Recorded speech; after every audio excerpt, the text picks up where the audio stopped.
Assalamualaikum warahmatullahi wabarakatuh. Hai sedulur semuanya, saudara-saudara semua. Sekarang kita akan mendengarkan tausiah dari Ustaz Danu. Silakan disimak tausiahnya, semoga bermanfaat dan bisa menjadi amal soleh kita semua. Amin ya rabbal alamin. Monggo disimak. Mereka orang-orang yang selalu bilang energi itu sebenarnya yang dia ceritakan itu jin sebenarnya. Udah itu aja. Oh intinya, jangan gitu.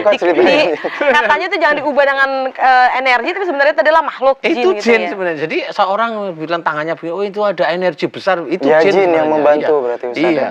Jadi mereka itu bisa melihat atau tidak bisa melihat. Kalau dia bilang energi itu jin ngomongnya. Udah itu aja kuncinya. Nah jin itu kalau diusir, misalnya kayak tadi itu kan ibaratnya kita ngusir jin nih. Enggak ngusir. Masih kan ada dong. Kan ini salah hanya lagi. Ya iya. Kan begini nih Mas. Nah. Doa tadi itu mendoakan agar orang berbuat dolim diampuni.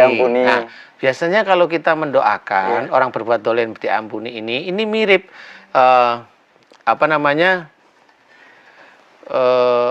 kalau kita didolimi seseorang oleh Allah Ta'ala itu disuruh kita itu mendoakan agar dia itu diselamatkan oleh Allah Ta'ala, diampuni dosa-dosanya, seperti itu. Jadi dan insaf gitu. Iya, diberi petunjuk, diberi hidayah agar menjadi baik. Nah, sebenarnya ini bukan disuruh pergi, sebenarnya kita itu mendoakan. Jadi tetap di sini kalau ada yang kiriman itu Ustaz. Nah, kalau kita sudah mendoakan orang berbuat dolim tersebut, ini kan ilmunya orang berbuat dolim.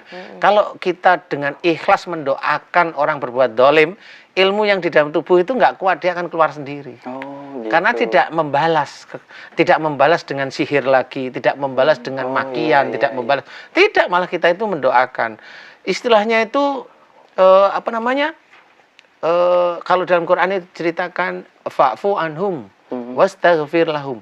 Jadi kalau kita itu didolimi, Allah menyuruh fa'fu anhum, maafkanlah mereka. Kemudian wastaghfir lahum, mohonkan ampunan dosa mereka kepada Allah. Jelas. Jadi di sini ini tuntunan Allah selalu kalau kita didolimi oleh orang lain, kita malah disuruh mendoakan agar diampuni oleh Allah. Nah, kalau dia pakai ilmu sihir, sekuat-kuatnya ilmu sihir, kalau kita itu mendoakan orang yang dolimi kita agar diampuni dosanya oleh Allah Ta'ala, ilmu sihir ini pecah sendiri. Pecah sendiri, dia keluar, bereaksi gitu loh. Nah, jadi kita nggak ngusir sebenarnya. Kenapa kita nggak ngusir? Saya jujur kalau ngusir mereka malah takut saya. Ada reaksi lain. Kenapa tuh Pak? Marah. Kesurupan lagi ya? Iya ya Pak?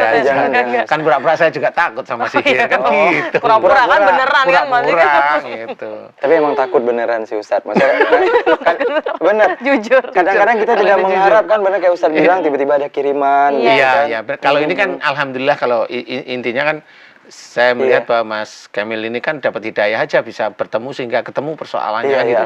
Nah, sama seperti ilmu yang ada dalam tubuh Mas Kamil. Mas Kamil kan nggak tahu. Di sini jadi ketahuan. Nah, ini bukan mengeluarkan. Coba kita doanya, ya Allah ampuni dosa orang-orang tua sebelum diriku yang mempunyai ilmu musyrik dan syirik. Ampuni dosa beliau, ampuni dosa beliau. Nah, kalau sudah beliau didoain, ilmu yang ada dalam tubuh itu nggak cocok sama Mas Kamil. Pecah lagi dia. Nah, pecahnya ini bereaksi. Ada yang rasanya panas, ada yang seperti diiris-iris, seperti itu. Nanti naik ke atas, agak sesek, merinding, dan sebagainya, gitu. Ada yang nanti kalau lewat tenggorokan, berhenti tenggorokan, ngoceh, nggak karu-karuan, ya itu ya ada. Gitu. Lebih lega ya, Bang Emil ya? Lega, jadi tahu juga. Jadi yang tadi itu ngerasain, oh ternyata mungkin ada efek-efek yang negatif itu tadi, mudah-mudahan pergi. Alhamdulillah, amin. Dan pemirsa, sebelum kita mempersembahkan informasi berikut ini, jangan lupa juga untuk Anda yang ingin berkonsultasi bisa melalui email kami di bengkel.akhlak@yahoo.com atau melalui WA di nomor 0819-3212-6205. Dan pemirsa, kita sedang membahas tentang sesak nafas dan asma, tentunya juga berkaitan dengan akhlak yang mempengaruhinya nih. Bang Kamil tadi alhamdulillah sudah makin lega ya. Mungkin bagaimana? Ada yang mau ditanyakan lagi sama Ustadz?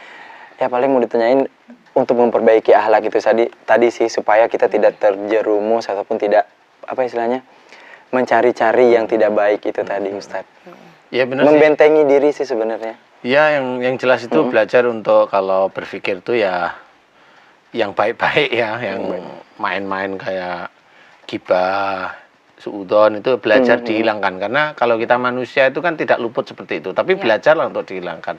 Jadi benar-benar mohon diberi kelancaran rizki ditambah, dan rizki itu nanti yang halal yang thayyib, kemudian sebagian juga diberikan pada yang berhak istilahnya di jalan Allah. Jadi kalau doanya sudah seperti itu pasti nanti Allah mulai melihat nih, ini kayaknya ini anak baik nih, kemudian rezeki dilancarin. Amin, amin. Nah, pada waktu rezeki dilancarin dites juga. Banyak Mas Kamil, nanti saya akan kalau rezeki saya terus seperti ini atau malah meningkat, saya akan berikan pada yatim piatu. Nah, umpamanya seperti itu, boleh niat tapi nggak usah digembar-gemborkan. Nah, rata-rata biasanya, mohon maaf loh ya, ini nih teman-teman artis itu biasanya mereka itu kalau rezekinya lebih itu mengajak yatim piatu ke rumah, telepon infotainment, kan gitu ya. Diliput, kemudian gitu diliput, ya. kemudian Nominalnya berapa, udah jelas gitu ya. Yang jelas itu adalah beliau-beliau ini, teman-teman kita itu minta didoakan agar rezekinya lancar. Itu masuk seperti ke ria, haram atau? Kalau saya berpikir ini mau ngadalin Allah istilahnya. Iya benar. Jangan sampai Ini mau ngadalin Allah. Sebenarnya kan begini, memang ada salah satu hadis menceritakan salah satu doa yang dijabah oleh Allah Ta'ala itu adalah doa anak yatim. Kamil dong berarti. Boleh, tapi segede gambreng gini masa masih yatim, kan udah kerja. Gak enak banget dengan Ustaz. Iya, lagi Yatim tapi Ustaz. sama saya juga iya gitu. Baiklah. Kalau umpamanya kenapa salah satu doa yang dijawab oleh Allah Ta'ala doa anak yatim. Nah, persoalannya adalah jangan menggiring anak yatim ini untuk mendoakan kita, itu salah. Oh, jadi yang benar gimana Pak Ustaz? Yang benar adalah kalau memang punya uang lebih, harta lebih, taruhlah di yatim piatu. Kalau ditanyain ini mau didoain apa, kan biasanya begitu nih yatim piatu. Tidak cukup, ini hanya saya berikan karena Allah Ta'ala untuk menyantuni saudara-saudara saya, lillahi ta'ala. Cukup situ sudah. Tuh kan ilmu baru lagi. Loh iya kan benar. Persoalan dia mendoakan kita tidak, yang jelas pada waktu kita memberikan pada Allah, ini sudah menjadi amal soleh kita. Nah, kalau ada anak yatim yang tahu, dia tahu mendengar kita, dan dia sendiri tiba-tiba nanti habis sholat doain. Ya Allah, tadi di sini ada seorang mas yang cakep banget, kalau nggak salah itu dia ada di Kalau nggak salah ya. grup dut gaul mamanya. Tolong ya Allah rezekinya Engkau mudahkan. Loh, itu malah Kok pada ketawa, seneng ya kalau dibully. ini bukan dibully. Kan tadi bilangnya Iya, grup iya, dut. benar-benar Ustaz. Bukan grup band tapi grup dut. Iya, grup boy dudes ya. Boydut ya.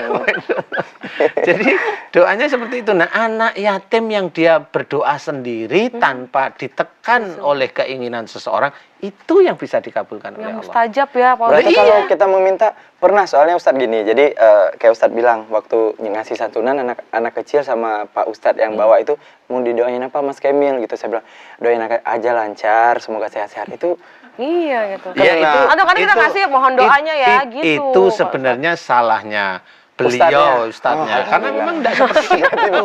Iya. Lah Mas Kamil kan ya nggak tahu. berarti besok-besok jangan lagi ya. Ya enggak, langsung ke yatim piatu kasih lillahi ta'ala, sudah Lillahi selesai. ta'ala, iya. Dan karena apalagi kalau sudah narik anak yatim kemudian minta didoain agar rezekinya lancar, ini sudah saya bilang itu ngadalin Allah istilahnya. Memang hadisnya sudah benar, tapi mau ngadalin Allah nih. Jadi banyak yatim dikumpulin, kemudian nah ini namanya ada riaknya. Kemudian ada memaksa agar anak yatim ini mendoakan dia agar rezekinya dilancarkan, itu yang tidak boleh juga. Jadi intinya adalah hadis tersebut berlaku pada kalau anak yatim itu berdoa tanpa dipaksa. Nah, itu. Ya. Ustadz, sedikit hikmah dari yang terkait tema kita, Ustadz.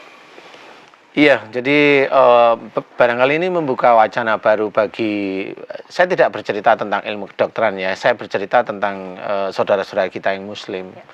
Jadi bahwa ilmu baru bahwa orang yang terkena asma atau anak kecil yang terkena asma, ini satu, memang ada, kalau anak kecil ada pertengkaran di dalam keluarga.